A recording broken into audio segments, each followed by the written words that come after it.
Welcome to the Radical Brilliance podcast with Arjuna Arda and brilliant guests from around the world who are contributing to the evolution of humanity.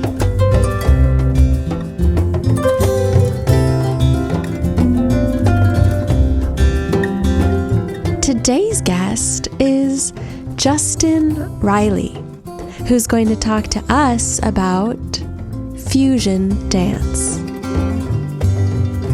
So here's your host, Arjuna Arda.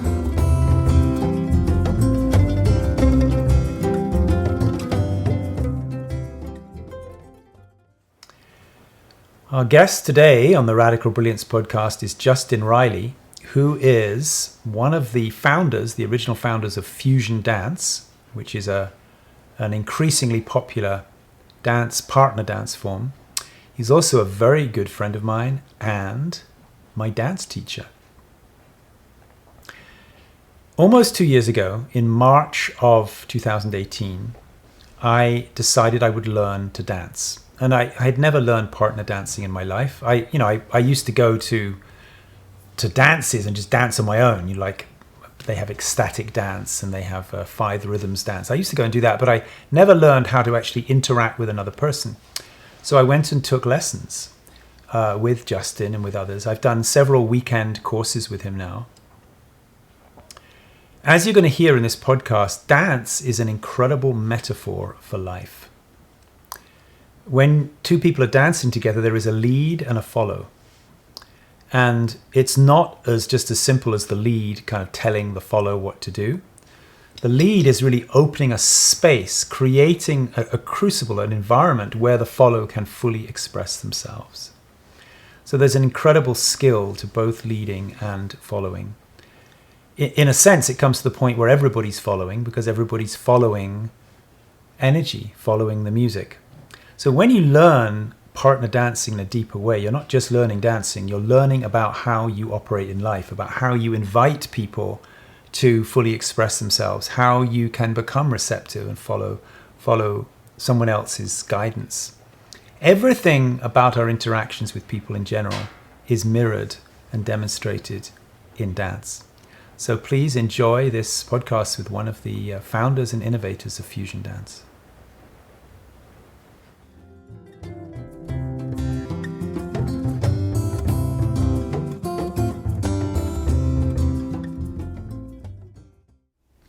Hey, Justin. Hey, Arjuna. How are you doing? Good. I wanted to kick off our talk today with kind of something that confuses me that I think you might know the answer to. That okay. I wrote this book, Radical Brilliance. I'm something of an authority on originality, and I work with CEOs and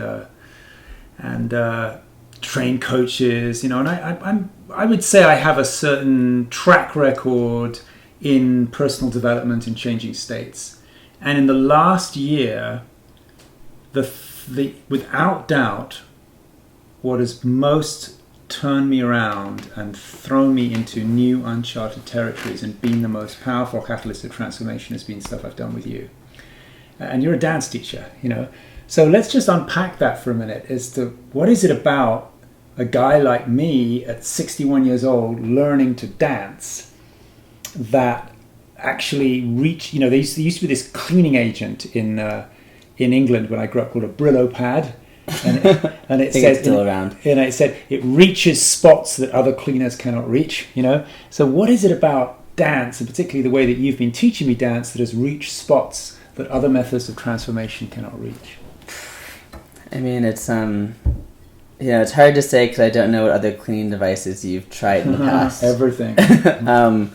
But I definitely I teach dance full time, and I've been teaching dance for almost 18 years now. Yeah. And I don't think it's unique to you and your body and your life that dance is, at least, I think historically it's always been a tool that us as humans have used to to heal, to worship, to move through, to learn, to grow. But I think particularly in the culture that I'm from, a mostly Euro-American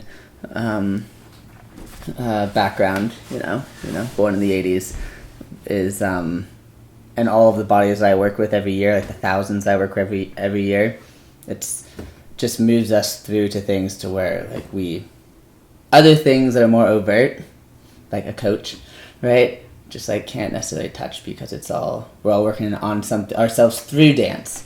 It's not personal. Like Yeah.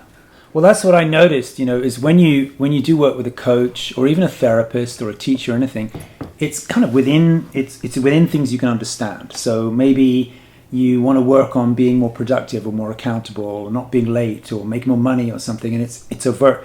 With dance, it's like you think you're working on dance and you actually end up addressing really deep fundamental issues about how you experience life, but it's all very subtle and indirect. Right. Like if I came up to you, Arjuna, and I'm like, Arjuna, as your coach or teacher, like you talk a lot, I need to listen more. You're going to be like, oh, but this is one of my strengths. This is about me. But as a dance instructor, if I come to you and I say, Arjuna, just like stop and listen to the music, right? You don't have to do anything right now. Like the value is in how the music moves you, not what you do to the music. Like we're working on dance, right? And so you don't think, no, I'm not. You think, oh, like the thing at hand, and then you get to like have like a back door to like probably the thing that you and I both of a similar archetype have been working on our entire lives, which is becoming better, more present listeners. Mm-hmm. Mm-hmm. And like as myself, like I get to actualize my project of being a better listener every day on the dance floor, and I get to wrestle with it. But it's not about me, even though I get all of the fruits of that work that like happen on every single other minute of my life. I think when I first started dancing, I actually started out going to ecstatic dance. I enjoyed that a lot, and then I noticed that there were people at ecstatic dance who weren't dancing alone. They were dancing with other people in a way that really looked amazing. Like, wow. So I went to fusion, but I was really all about learning to dance. There was a moment with you at this. It was a convergence festival, dance festival. Mm-hmm. I went to, I was definitely probably one of the oldest people there. There were a handful of people in their 60s like me. Most people around 20s or 30.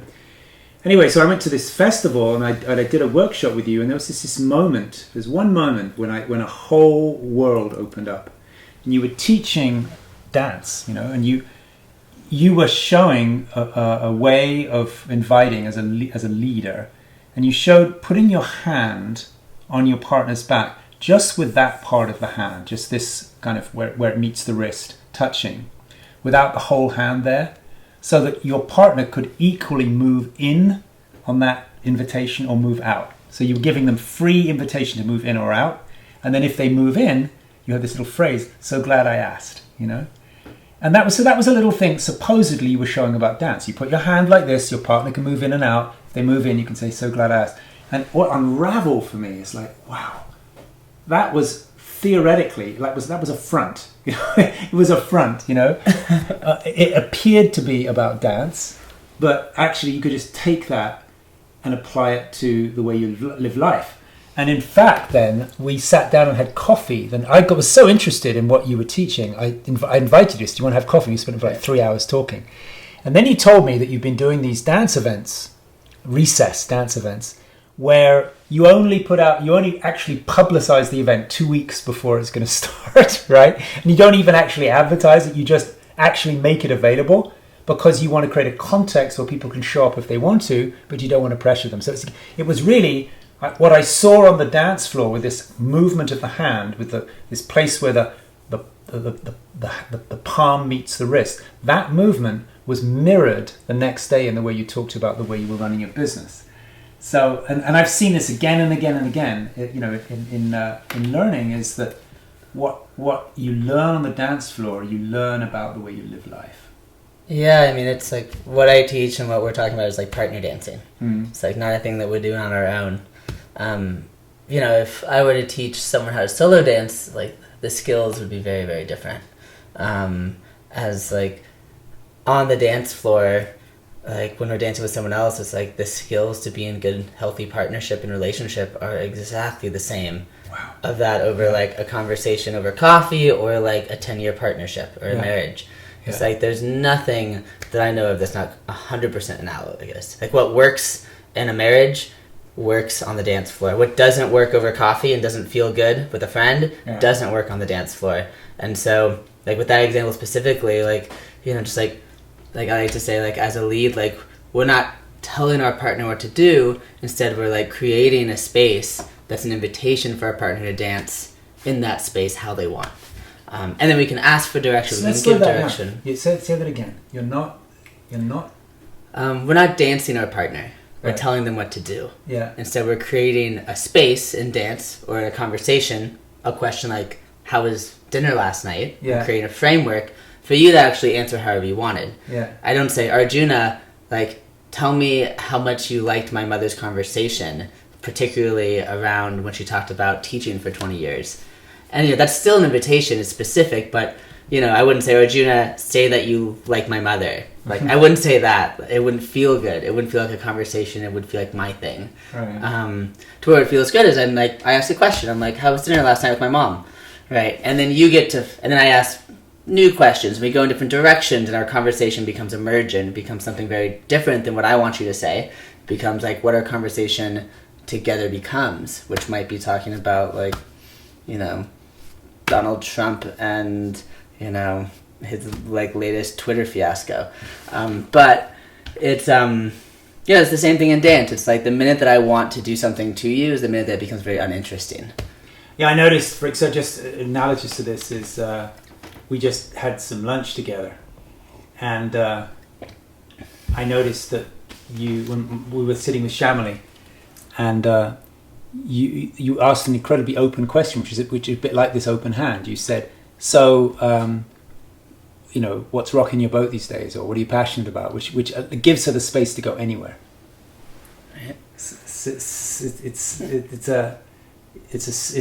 I'm just looking to see, because I just realized that there's so much to unpack in the way that dance becomes symbolic. Like, I'll give you another example for me, is I just came up to Arcata with you to do a weekend. And early, I have an instinct with dance to always lead. You know, I always want to lead. And you earlier on, you said, you made a suggestion, which you said, for the next 2 years, whenever you have the opportunity, be a follower. Like, let somebody lead you. And I felt like, I don't really enjoy it, blah, blah, blah, but, you know, I did. And what happened that weekend, as I kept going, you know, when we had to change partners, I would say, would you mind leading? And sometimes people really didn't want to, but mostly I'd get people to lead. And during the weekend, I went through layers and layers and layers of discovering more and more about why I'm so uncomfortable following, right?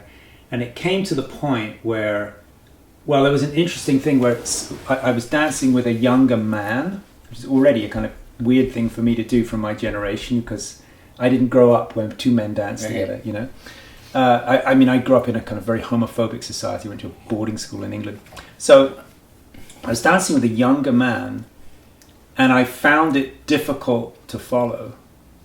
And in finding it difficult to follow, immediately my head was full of thoughts about he was incompetent at leading, right?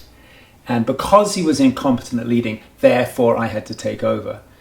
And I was completely convinced of all this being true until I realized that's the story of my life, you know? And then I also, you know, when I did get to dance with somebody where my mind could say, okay, they're actually pretty good at leading, then I would face this kind of, terror of this distrust of actually just relaxing and being danced.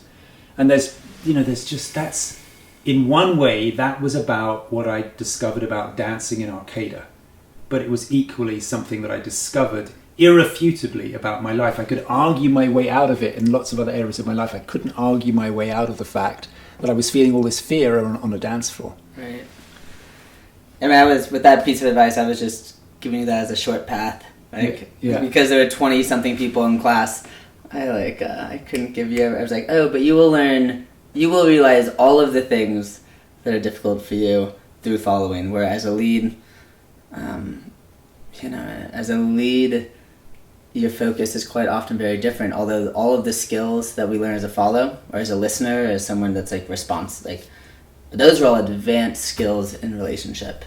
The actual like the speaking part actually is quite easy for people quite often, or the leading. But then like how to be a speaker that's responsive in a way that feels really good, that's like intuitive to the moment and the needs of like that person in that moment, the way that they are, like that's what we like have a lifetimes of training of how to be in good relationship. And like that's the magic of relationship.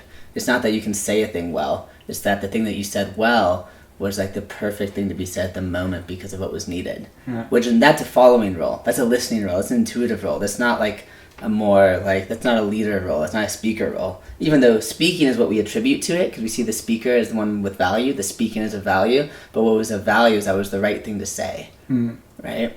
Because you could say something well and it could be the absolute worst thing to say. So it's not the speaking, it's actually that we are responding well.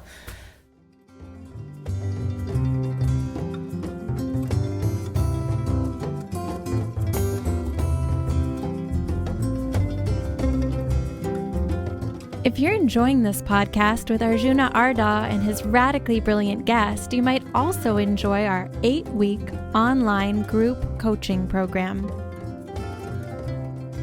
It's an opportunity to go deep and get stable in practices that enhance your own brilliance. We only take 20 participants at a time, so in a small and intimate group, you can go through the whole radical brilliance cycle. You'll have an accountability partner in another brilliant aspirant from somewhere around the world. The 8-week coaching program involves 8 one-hour webinars with Arjuna Arda and a group of other radical brilliance coaches. You'll also receive 1 30-minute coaching session with your own personal coach every week and 1 90-minute coaching session with Arjuna himself.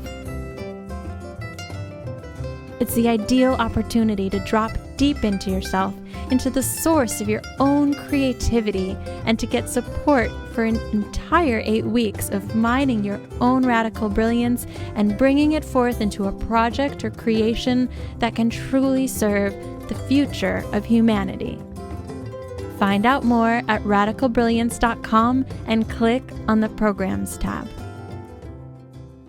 Yeah, I remember one of the things that you did in Arcada, which some of these little things, they just stick in my mind, and then once I kind of learn it on the dance floor, I learn it in life. So there's one little thing you did where you were showing this way of dancing where as a leader you just make a gesture with your hand, you just make a kind of an inviting gesture, and then you actually giving a commentary on the gesture. So you make a little gesture and the commentary was, would you like to dance over here? And then, would you like to dance over here? Would you like to dance over here? So you were, but you made it kind of comical because you would just go, how about over here? Would you like to dance here? And then the follower was just stepping into the space you'd invited them into and would actually then dance in that space until you invited somewhere else. So as I watched that, little lights went off and little circuits got completed in my brain. So I found when I got home to Chamonix, I was in a different context kind of saying, would you like to dance over here? Would you like to dance over here? How about over here? And of course she was stepping into those spaces and dancing beautifully, but it was done in our being in the kitchen or even in our making love. Would you like to dance over here? Would you like to dance over here? So that was where I saw what you were saying, that that seemingly leading can actually be, seemingly leading is also a form of following, because you're being extremely sensitive to the self-expression of the person you're inviting. Yeah, I mean, all those fundamentals where the technical term is using like body shaping or an invitation of the space that our body shape creates. That's like very obvious where we're inviting the partner into there, but you don't even have to think about it. It's just physics. It's like there's only one place to go, so you go there. You can pick anyone else up at the bar to dance with that's never taken a dance class, and it's just how our bodies work together. And in that, it's like it brings like a beautiful way where like we're both able to be our like full selves in our own creativity and what we want, and be together at the same time. Whether it's like in the kitchen cooking a meal or otherwise. Where at the same time, like, we also utilize like tension and tone and extension compression for like more direct things, where if I did want you to do exactly what I wanted, like, Arjuna, take out the potatoes, they're burning, right? I could do that physically with our bodies, and you're not going to take your time to that space because I use a different type of tone, physical tone or verbal tone in the kitchen example. But yeah, it's like, that's why I love teaching dance so much, and honestly has like kept me in it, is that partner dancing is so analogous. And every lesson that I've learned from my teachers over all the years, I think, you know, I've had similar realizations over the last 18 years as you're describing on the workshops in Arcata a couple weekends ago with me, is that you're like, oh my gosh, this is like the thing I'm working on in my like relationship right now, or with my partner, or like with my, this is like what's hard with my mother, and we're like all diving in and just like drawing the connections and taking the lessons not just on the dance floor but also elsewhere, but in a way that for me, you know, like I get to dance 60 hours a week when I'm on tour, right, and teaching, and you know, I would never spend 60, maybe I spend 20 minutes a week working on my like big projects and myself in my daily life more overtly, but on the dance floor I get to work on that like, you know, 20 of the 60 hours, 30 of the 60 hours. And it's just a way that I get to like be more safe and have it be less personal about like the things that actually really do matter. And, you know, I like I said earlier too, is like I can also, we all have different projects, and the things we're really good at when we're like, as humans, we're dancing, I can meet you and I know exactly how you're going to dance. I can meet you, and just from your personality, I know it's going to be really easy for you. I know it's going to be really hard.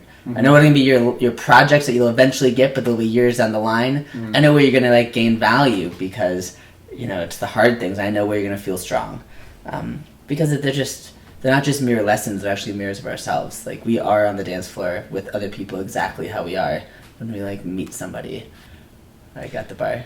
Let's talk a little bit about your background now. The form of dance that you are now most associated with is called fusion, right? And as I understand it, when did fusion really begin? When was the first word used in association with dance?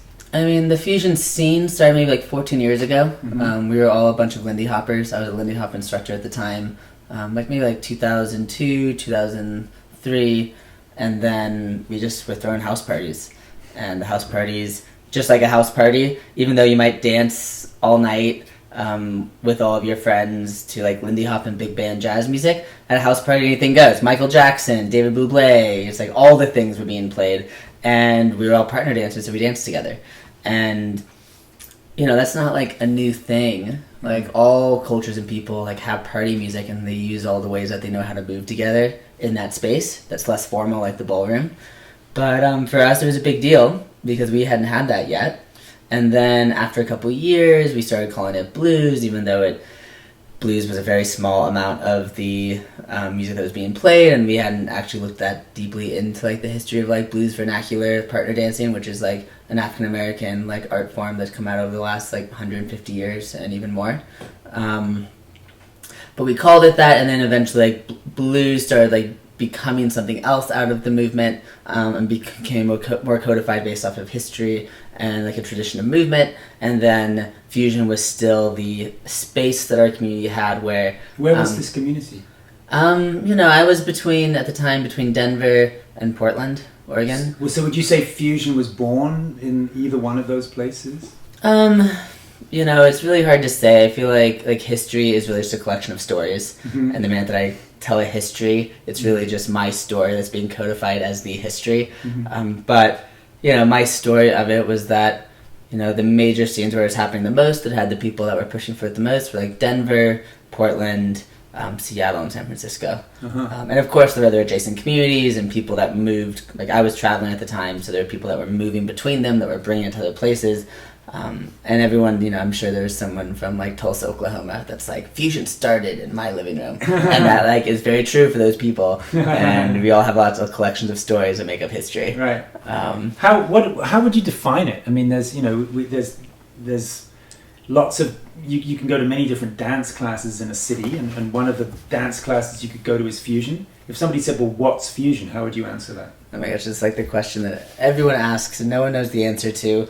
But really, what's really powerful for it is that it is something that isn't defined so rigidly. And it's what gives us, even though like I can go and dance blues and with an aesthetic that is very decided upon by the larger community right now, and I can like work on aesthetic, work on movement, look at different styles of blues and how my movement matches what is like being said is the correct or incorrect way to be done.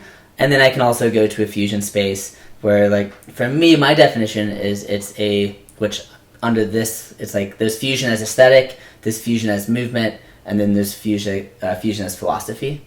And so the fusion as philosophy is more my where I see it as happening, where I'm watching what is happening in the community, and fusion is a space where things of value isn't like an aesthetic, but rather, or like a music, it's more that, oh, like that's new, that makes me want to dance, that's awesome, that's great, that feels really good, that doesn't feel so good, that's like music isn't as make me want to move as much. It's a place that, like a fusion space is one of like yes and value of creativity and newness and innovation, as opposed to like historical accuracy, specific aesthetic, and specific music.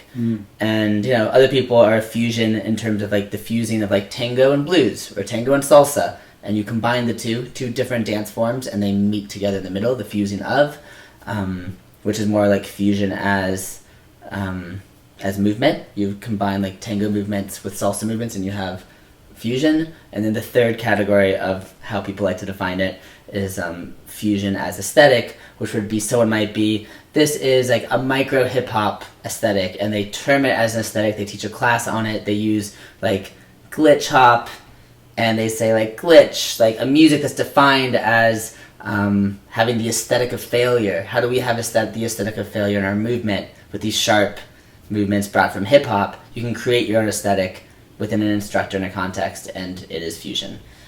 So just the fact that there were three main, even just like categories of how you can define it, I think exemplifies that fusion is quite often one that is quite open in a space where like innovation in our community is happening, is like that's where innovation's happening right now. Yeah.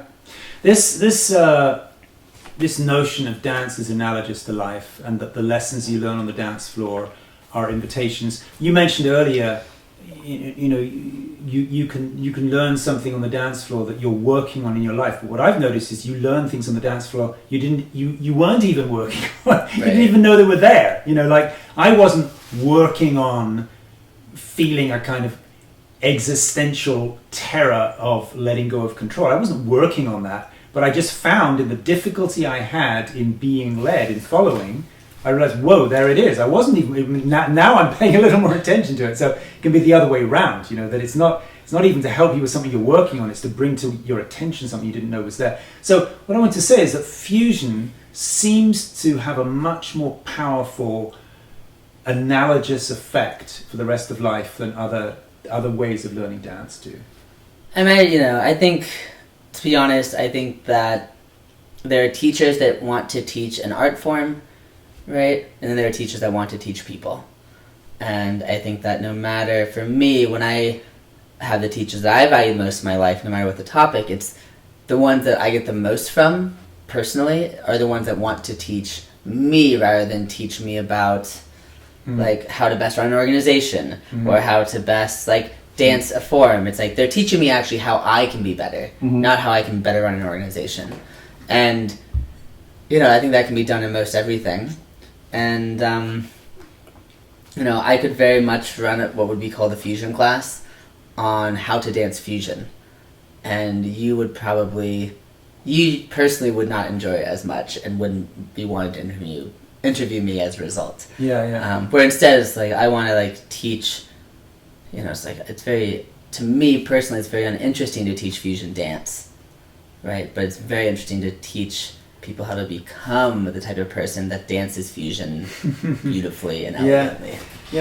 I'm reminded of great cinema. There's a lot of my favorite films appear to be about a particular story that's not particularly relevant to anybody else, but it's actually all about the one watching. So a really good example of that is Beautiful Mind, which was the story of John Nash, the Harvard mathematician who developed schizophrenia, right? Have you seen the film? Right, yeah. With what was the guy's name? The Australian actor who was in it.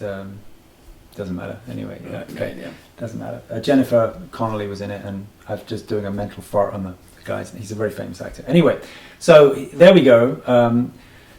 It appears to be about this mathematician with schizophrenia, and so he's making up all these characters in his head that we actually think are real for the first part of the film until we discover they're actually just in his head. Right. And he manages to get over this, and finally, with great humility, he goes back to ask somebody that previously was sort of outshone by him as a mathematician, who is now the head of department. He goes back to ask for a job from somebody who previously had looked up to him, and so this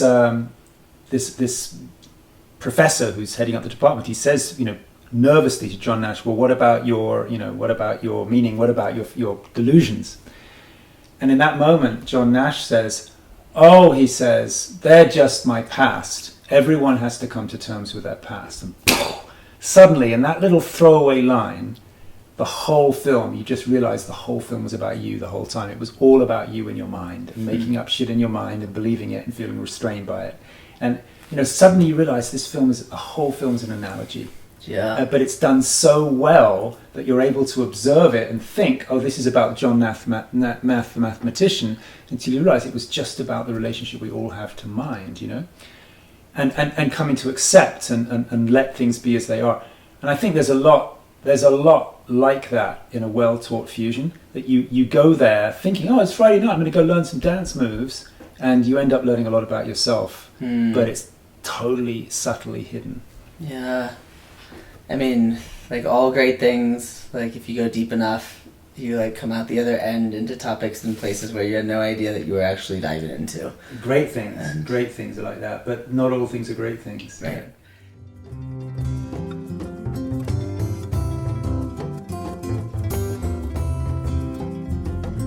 As you're listening to this conversation with Arjuna Ardha and his radically brilliant guest, you might feel inspired to go deeper into your own expression of radical brilliance. Come join us for a 1-week Radical Brilliance Laboratory held in a beautiful rural location in the Sierra Nevada mountains of California. During the laboratory, you'll have an opportunity to dive deeply into all 4 quadrants of the Brilliance cycle. This means you'll be able to explore experiences of consciousness without boundaries. And you'll be able to start accessing original impulses of creativity from within yourself that can become your unique contribution to the world.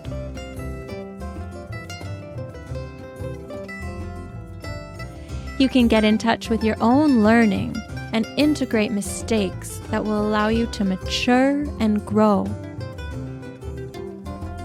You'll have the chance to deeply mine your own resources as well as connect with other brilliant people in a small, intimate context for a week. You can check out the Radical Brilliance Laboratories at radicalbrilliance.com under the Events tab. Let's just wind up our conversation, because this podcast is all about radical brilliance, which means it's really, what we're all about as an organization as well as a podcast is supporting young entrepreneurs in particular to really make the maximum contribution to the evolution of humanity. It's recontextualizing enterprise and business as a way of moving evolution forward.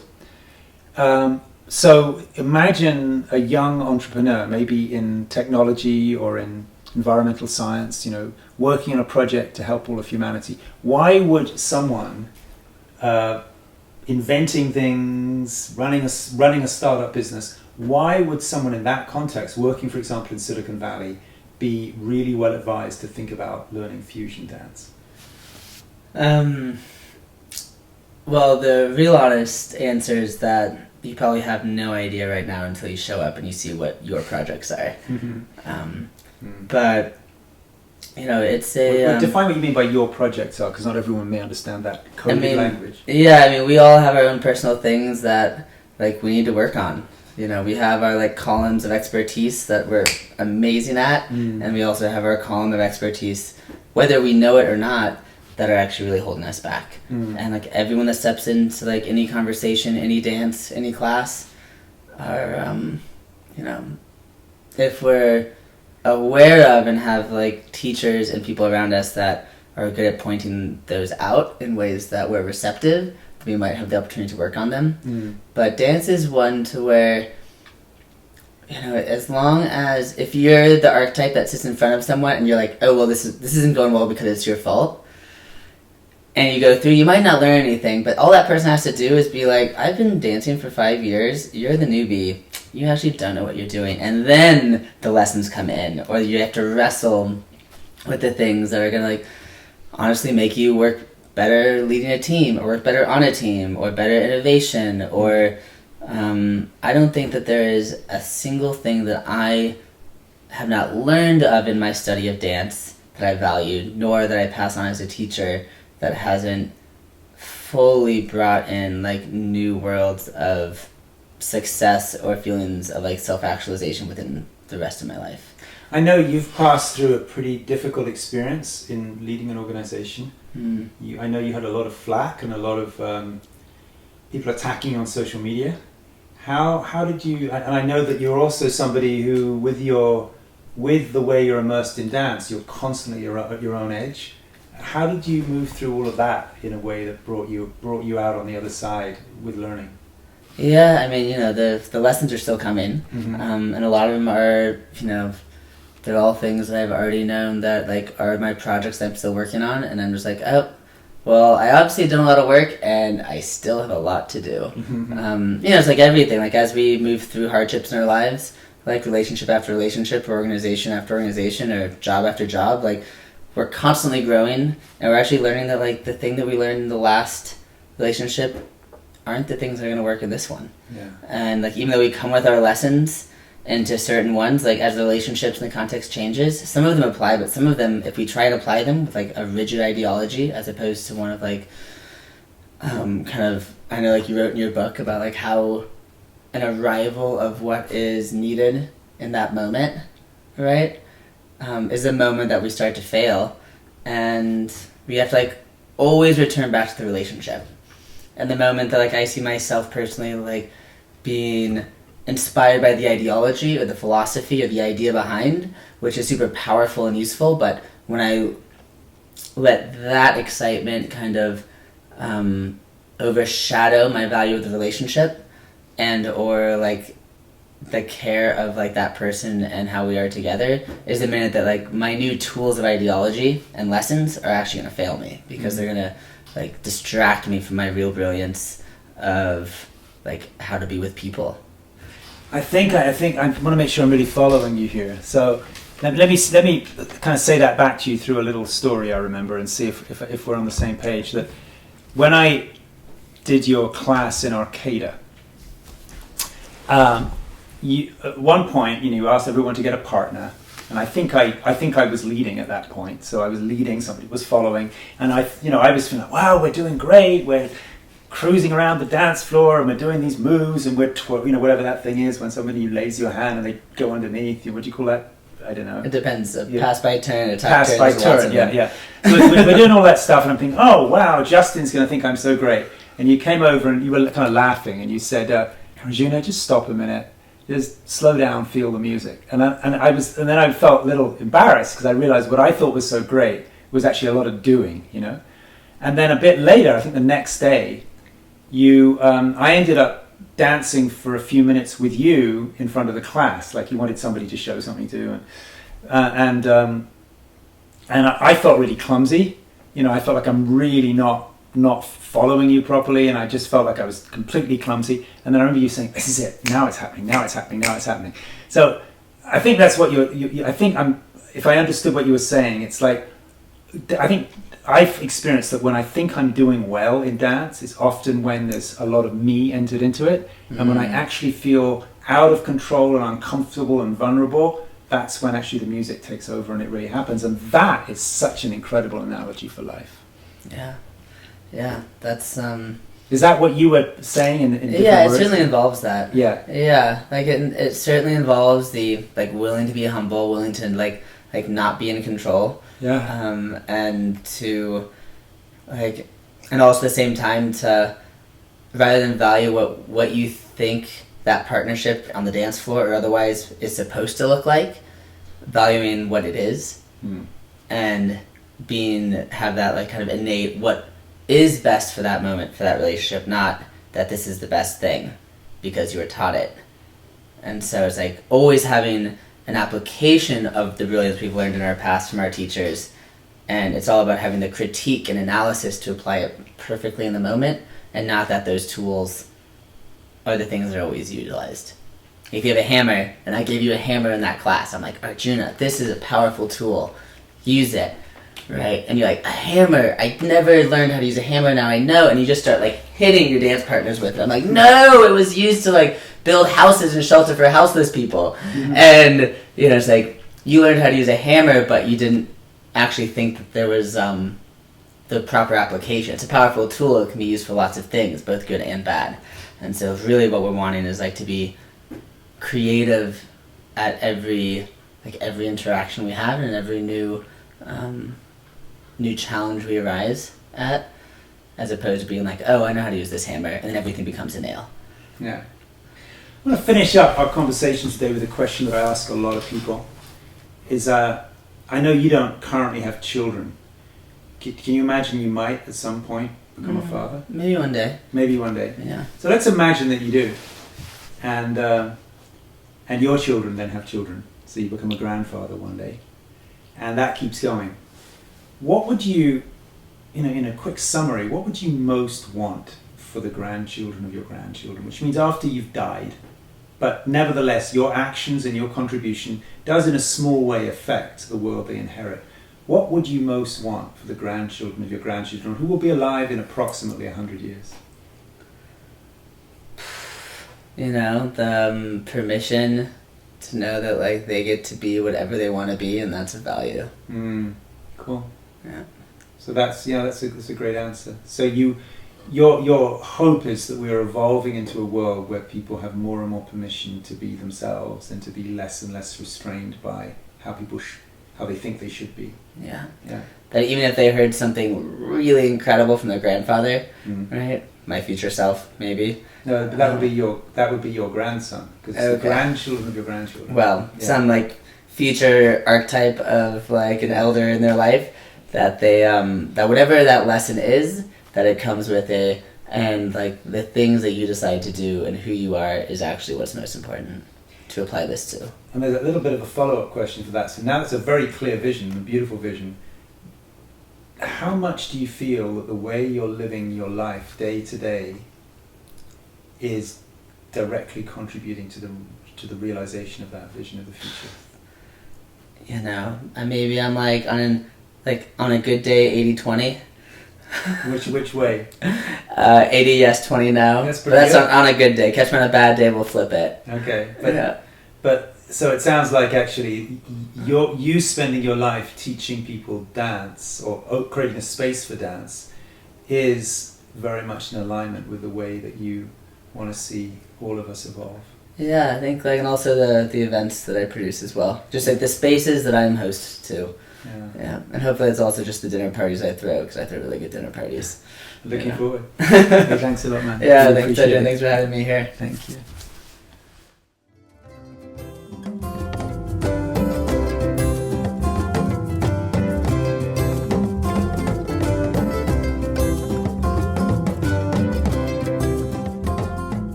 So that was Justin Riley, one of the original founders of Fusion Dance and one of the greatest dance teachers that I've met on the planet alive today. Great person to hook up with and do a class with. So what would be a good practice? Usually I like to recommend a practice. Obviously the ultimate practice after listening to that podcast would be go online and see if there's a fusion dance group to attend in your area. They are all over the world.